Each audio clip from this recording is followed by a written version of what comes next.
আমি বাবা মায়ের শত আদরের মেয়ে।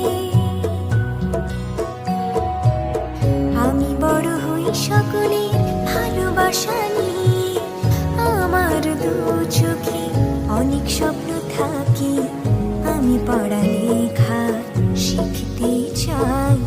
আমি বাবা মায়ের শত আদরের মেয়ে।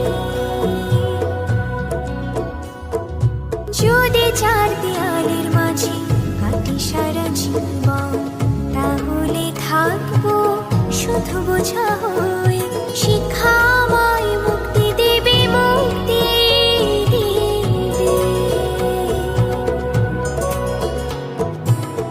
আমি তো কালকে খুশি আর আশা, আমারও তো সাধ আছে, আছে অভিলাষা।